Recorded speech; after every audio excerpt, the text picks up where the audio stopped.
आज भारत रत्न डॉक्टर भीमराव अंबेडकर जी की जन्म जयंती है। हम सब की ओर से उनको श्रद्धांजलि पूर्वक नमन। और हम सब जानते हैं कि डॉक्टर अंबेडकर जी ने अपना सारा जीवन सामाजिक न्याय के लिए पूरी ताकत के साथ सामाजिक न्याय की लड़ाई उन्होंने जीवन भर लड़ी। ऐसे डॉक्टर भीमराव अंबेडकर जी के रास्ते पर चलते हुए भारतीय जनसंघ से लेकर भारतीय जनता पार्टी हमेशा इस विचार को और सामाजिक न्याय की लड़ाई सत्ता में रहे तो भी और सत्ता में न रहे तो भी हमेशा इस सामाजिक न्याय की लड़ाई को हम सब लोगों ने लड़ा है। हम जानते हैं कि आज संकल्प पत्र को लोकार्पण होगा, लॉन्चिंग होगी, लेकिन हम सबको यह भी ध्यान में रखना चाहिए कि भारतीय जनता पार्टी और शुरू में जनसंघ काल से लेकर यह वैचारिक अधिष्ठान आइडियोलॉजिकल बेस्ड पार्टी होने के नाते एक विचारों को लगातार आगे बढ़ाते हुए उस वैचारिक अधिष्ठान की यात्रा में हम सब लोग सम्मिलित हैं। और हर बार जब चुनाव आता है तो उसी वैचारिक यात्रा को आगे बढ़ाने का क्रम हम सब लोगों ने किया है और उसको आगे बढ़ाया है। जिस बात को 1952 में श्यामा प्रसाद मुखर्जी जी ने कही, जिसे आगे पंडित दीनदयाल उपाध्याय जी ने आगे बढ़ाया, उस विचारधारा से हम कभी डिगे नहीं, हम उसको समर्पित रहे और उसको आगे बढ़ाने में हम सब लोगों ने भरसक प्रयास किया है। और हम कह सकते हैं कि मैनिफेस्टो या संकल्प पत्र यह उस विचारधारा, उस वैचारिक अधिष्ठान का अनफोल्डमेंट है। उसी को आगे किस तरीके से बढ़ाया जाए, उस यात्रा को आगे बढ़ाने का काम हम सब लोगों ने किया है। हम सब जानते हैं एक समय में हमने एकात्म मानववाद की बात कही, उसी को आगे हम लोगों ने जब हम सरकार में आए तो अंत्योदय के रूप में हम लोगों ने उसको स्थापित किया और प्रधानमंत्री मोदी जी ने उसको सरल भाषा में सबको समावेश करते हुए और सबकी भाषा में उसको सबका साथ, सबका विकास, सबका विश्वास, सबका प्रयास से जोड़ते हुए नीतियों को आगे बढ़ाने का काम किया। मुझे याद है कि 2014 में जब प्रधानमंत्री मोदी जी संसदीय दल के नेता सेंट्रल हॉल में चुने गए थे तो उस समय उन्होंने बड़े स्पष्ट शब्दों में कहा था कि हमारी सरकार गरीब को समर्पित है, हमारी सरकार गांव के विकास को समर्पित है, हमारी सरकार जो समाज के अंतिम पायदान पर खड़ा व्यक्ति है उसको समर्पित है। और उसी को कार्य रूप देते हुए 2014 से एक लंबी यात्रा करते हुए पिछले 10 वर्षों में प्रधानमंत्री मोदी जी के नेतृत्व में देश ने इन सारे आयामों को बखूबी जनता को, गांव गरीब की चिंता करते हुए उसको आगे बढ़ाने का काम किया है।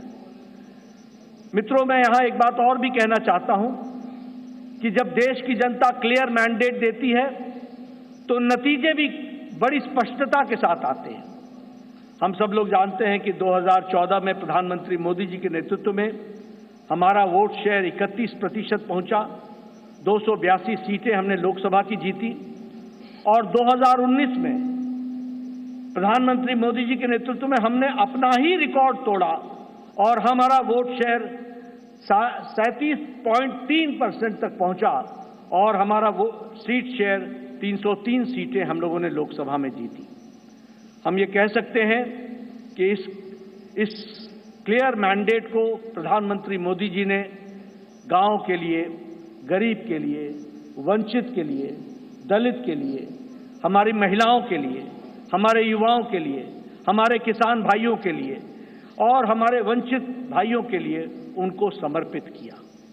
और उसी तरीके से अगर मैं गांव की बात करूं तो आज गांव, मैं यहां प्रधानमंत्री जी थोड़ा समय जरूर लेना चाहूंगा, लेकिन मुझे याद है 1993 में मैं पहली बार विधायक बना था। उस समय हमें अपने विधानसभा क्षेत्र में लगभग 90% के गांवों को घूमने के लिए पैदल जाना पड़ता था। आज हम कह सकते हैं कि ग्रामीण सड़क 3,80,000 किलोमीटर की ग्रामीण सड़कें बनी हैं, ऑल वेदर रोड बना और ऑल वेदर रोड के माध्यम से पक्की सड़कें बनी हैं। आज हमारे इलाकों में कोई ऐसा गांव नहीं रहा जहां हम पक्की सड़क से पहुंच नहीं सकते हैं। यह बदलता भारत की तस्वीर हमने देखी है। उसी तरीके से अभी 60,000 नए गांवों को पक्की सड़कों से जोड़ने का काम हुआ है और ऑल वेदर रोड्स बनी हैं। कभी हमने कल्पना नहीं की थी कि गांव का सशक्तिकरण होगा, कभी गांव में भी कोई ऑप्टिकल फाइबर पहुंचेगा। लेकिन आज मुझे खुशी है कि आपके नेतृत्व में 2 लाख पंचायतों को आपके नेतृत्व में ऑप्टिकल फाइबर से जोड़ दिया गया है और उनको भी इंटरनेट फैसिलिटीज के साथ जोड़ा गया है।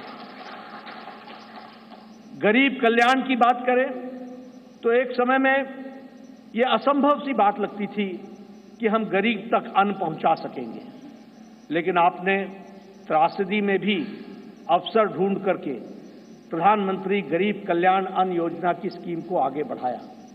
80 करोड़ की जनता को या तो 5 किलो गेहूं या 5 किलो चावल या 1 किलो दाल ये देने की व्यवस्था की। आज उसके कारण हम ये कह सकते हैं कि लगभग 25 करोड़ लोग, भारत की आबादी आज गरीबी की रेखा से ऊपर उठ करके अबव पॉवर्टी लाइन में आ गई, बिलो पॉवर्टी लाइन से निकल गई। ये भी हमारे ध्यान में। और इंटरनेशनल मॉनिटरी फंड के अनुसार अति गरीबी भारत में अब 1% से भी कम हो गई है, 0.08%, 7% पर लाकर के खड़ा किया है। उसी तरीके से आवास योजना मैं यहाँ बार बार सुनाता हूँ और मुझे वो बार बार इच्छा भी होती है बताने की, क्योंकि वो धरातल की सच्चाई थी। एक समय में हमारे यहाँ हमारा ब्लॉक डेवलपमेंट ऑफिसर आके बताता था कि एमएलए साहब आपके यहाँ एक पंचायत में 2 इंदिरा आवास योजना मिली है, 2। अब बताओ इसको किसको दें। और मेरे लिए प्रश्न उठता था कि ये किसको दें, क्योंकि एक अनार 100 बीमार मैं किसको दूंगा। मैं बीडीओ साहब को कहता था कि आप ही तय करो कौन से मापदंड पर आप दे सकते हो। लेकिन आज 4 करोड़ प्रधानमंत्री आवास योजना में पक्के घर बन गए और आगे भी इस कार्य को आगे जारी रखा गया है। उसी तरीके से महिलाओं की चिंता की बात करें, आज जनधन खाते में 50 करोड़ में से 55.5% जनधन खाते महिलाओं के नाम पर खाते खुले हैं, यानी महिलाओं का सशक्तिकरण हुआ। ये भी हमें ध्यान में रखना चाहिए। उज्ज्वला योजना, ये योजना आप सब लोग शहर में रह करके आपको लगता होगा हाँ गैस का सिलेंडर मिल गया, लेकिन ये इतनी ही छोटी कहानी नहीं है। हमारी बहनें गांव में 5 बजे सुबह उठती थी, जंगलों में जाती थी, लकड़ियां काटती थी, आ करके चूल्हा जलाती थी, फूकनी से फूक फूक करके चूल्हा जलाती थी, धुआं को अपने छातियों पर लेती थी, रेस्पिरेटरी सिस्टम डिसऑर्डर होता था और आंखों में पानी आता था और घंटों के बाद वो जाकर के चाय बना पाती थी। आज 5 मिनट के अंदर गैस के चूल्हे के कारण नारी सशक्तिकरण किस तरीके से हुआ इस उज्ज्वला गैस के कारण, और 10 करोड़ से 10 करोड़ सिलेंडर्स इस तरीके से और गैस के कनेक्शन दिए गए। सबसे बड़ी बात है, मुझे याद है, मैं बताना चाहूँगा, जब मैं छोटा था और जब मैं कभी भ्रमण पर सुबह सुबह निकलता था तो मैं देखता था कि गाँव की बहनें झुंड के झुंड सिर्फ अपने दैनिक नित्य क्रम के लिए नेशनल हाईवे से होते हुए गाँव और खुले में उनको शौच जाना पड़ता था। दैनिक जीवन में अपने इस तरीके का जीवन देखती थी। सूर्योदय और सूर्यास्त का इंतजार करना पड़ता था। आज 11 करोड़ इज्जत घर बनाकर 11 करोड़ बहनों को इज्जत देने का काम और life with dignity, human dignity, women dignity, इसकी चिंता अगर हुई तो वो प्रधानमंत्री मोदी जी के नेतृत्व में हुई है, वो भी हम सबके ध्यान में है। जैसा मैंने कहा, आज हमारा वैचारिक अधिष्ठान क्लियर मैंडेट के क्लियर रिजल्ट्स होते हैं। और क्लियर मैंडेट आपने दिया, उसका क्लियर नतीजा निकला। और वह नतीजा ये है, हमने 1951-52 में कहा एक देश में दो निशान, दो विधान, दो प्रधान नहीं चलेंगे। हम 1951-52 से ये बात कह रहे थे, लेकिन आपने क्लियर मैंडेट दिया और 2019 के 6 अगस्त को धारा 370 को एब्रोगेट कर दिया गया, धाराशाही कर दिया गया। प्रधानमंत्री मोदी जी की इच्छा शक्ति ने उस कार्य को पूरा किया है। मुझे याद है कि पालमपुर का प्रस्ताव पारित हुआ था कि हम राम मंदिर बनाने के रास्ते को प्रशस्त करेंगे। ये पालमपुर का रेजोल्यूशन था और पालमपुर के रेजोल्यूशन से लंबी यात्रा हमने की और हमने वो भी दिन देखे जब कांग्रेस के वकील खड़े होकर के न्यायिक प्रक्रिया को रोकने का प्रयास करते थे और ये कहते थे कि इससे भारतीय जनता पार्टी को फायदा होगा। उनको देश की चिंता नहीं थी, उनको रामलला की चिंता नहीं थी, उनको भारत की संस्कृति और गौरव की चिंता नहीं थी। वह वोट बैंक की राजनीति करने वाले लोग उसमें अड़ंगे लगाते रहे, अटकाते रहे, लटकाते रहे, भटकाते रहे। लेकिन प्रधानमंत्री मोदी जी के नेतृत्व में वह रास्ता प्रशस्त हुआ और भव्य राम मंदिर 22 जनवरी को आपके कर कमलों के द्वारा वह आज रामलला वहां विराजमान है और उनका प्राण प्रतिष्ठा आपके 10 दिन के अथक कार्यक्रम और अनुष्ठान के बाद आपके कर कमलों द्वारा हुआ, वो भी हम लोगों ने देखा है। ट्रिपल तलाक, 3 तलाक, कोई सोचता नहीं था कि इस विषय को टच करेंगे, कोई इस विषय पर चर्चा भी करेंगे। सुप्रीम कोर्ट से लेकर के समाज के सभी वर्ग मानते थे कि 3 तलाक आज मानवता के लिए एक तरीके से त्रासदी है, इसको समाप्त होना चाहिए। लेकिन यह इच्छा शक्ति, दृढ़ इच्छा शक्ति प्रधानमंत्री मोदी जी ने दिखाई और आपके क्लियर मैंडेट ने इस ताकत को प्रधानमंत्री मोदी जी को करने की इच्छा शक्ति दी और आज ट्रिपल तलाक से हम बहनों को, हमारे मुस्लिम बहनों को हम लोगों ने आज़ाद किया, यह भी हम सब लोगों ने देखा है। उसी तरीके से 30 साल से राजनीतिक कारणों से नारी शक्ति वंदन और महिलाओं का रिजर्वेशन पर राजनीति होती रही फॉर 30 इयर्स, 30 साल कोई कुछ नहीं हुआ। लेकिन प्रधानमंत्री मोदी जी की फिर से इच्छा शक्ति और आप सबका सहयोग, 30 साल से जो कार्य नहीं हुआ वो 3 दिन के अंदर प्रधानमंत्री मोदी जी ने नारी शक्ति वंदन विधेयक को पारित करके और अगली बार लोकसभा में 2029 में हम 33% सांसद हमारी महिलाएं बहनें होंगी, यह भी हम देखने वाले हैं। इस तरीके से कार्य मैं मजबूत नेतृत्व का एक प्रमाण और एक विषय जरूर आपसे चर्चा करना चाहूंगा। ये कोविड जब आया तो शायद ये शताब्दी का सबसे बड़ा पेंडेमिक था। दुनिया नहीं जानती थी कि इस पेंडेमिक से कैसे लड़ा जाएगा। दुनिया के नेतृत्व भी नहीं जानता था कि इस पेंडेमिक से कैसे लड़ा जाएगा। आपको पता है, बड़े बड़े विकसित देश अपने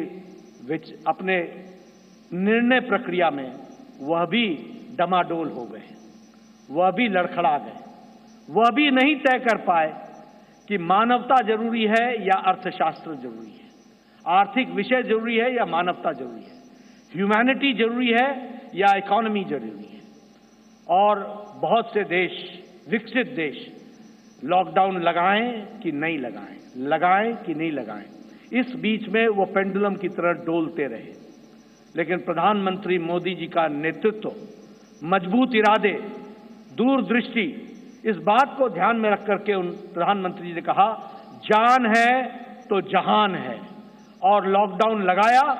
और जहां हमारा देश कोरोना से लड़ने के लिए तैयार नहीं था, वहीं 2 महीने के अंदर कोरोना से लड़ने के लिए प्रधानमंत्री जी ने देश को तैयार किया और फिर कहा जान भी है और जहान भी है, और फिर लॉकडाउन को हटाते हुए और दुनिया के नेतृत्व ने और दुनिया के लोगों ने इस बात को माना, इस बात का लोहा माना कि प्रधानमंत्री मोदी जी का कोरोना से लड़ने का स्ट्रैटेजी और उनका तरीका दुनिया में स्थापित हुआ कि वह सबसे अच्छे तरीके से मानवता के लिए कार्य किया गया। इस बात को भी हमने देखा।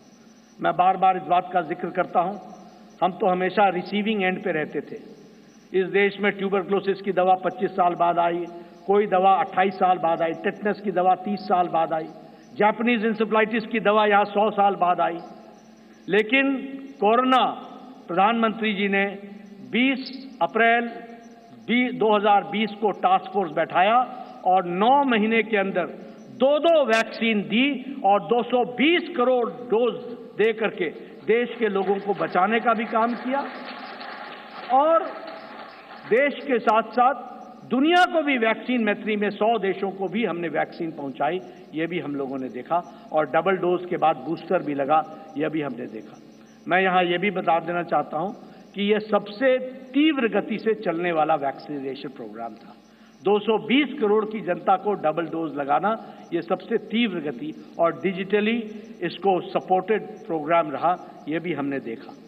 मित्रों, हम अभी आदरणीय राजनाथ जी मैनिफेस्टो और संकल्प पत्र के बारे में आपके सामने सारी बातें रखेंगे, लेकिन मैं इतना जरूर कहना चाहता हूं कि 10 साल इस बात का प्रमाण है कि देश ने इस बात को माना है कि मोदी की गारंटी पूरी होने की गारंटी है, इस बात की गारंटी है।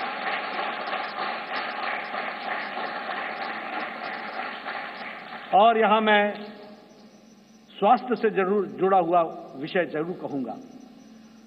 मैं जब स्वास्थ्य मंत्री प्रधानमंत्री मोदी जी ने बनाया 2014 में, और जब मैं वर्ल्ड हेल्थ असेंबली में गया तो वहां हमारे बारे में ऐसा सोचा जाता था कि ये one of the following countries हैं, ये फॉलो करने वाले देश हैं। और उस समय बात चल रही थी यूनिवर्सल हेल्थ कवरेज की, यूएचसी की बातचीत चल रही थी।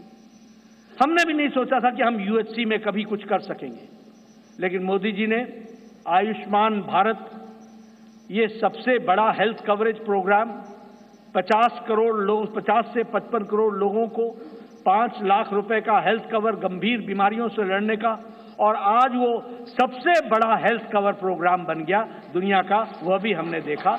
और उसके अगली बार जब मैं वर्ल्ड हेल्थ असेंबली में गया तो सबने कहा please tell us something about Ayushman Bharat.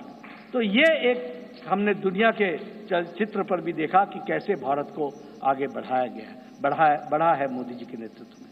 इसलिए मैं एक बात फिर कहूंगा कि आज जो संकल्प पत्र आदरणीय प्रधानमंत्री मोदी जी जिसके बारे में जिनका हमें संबोधन मिलेगा, वह एक लंबी छलांग भारत को, विकसित भारत को पूरा करने में अपना पूरा योगदान करेगा, यही मुझे पूरा विश्वास है। जी न्यूज़।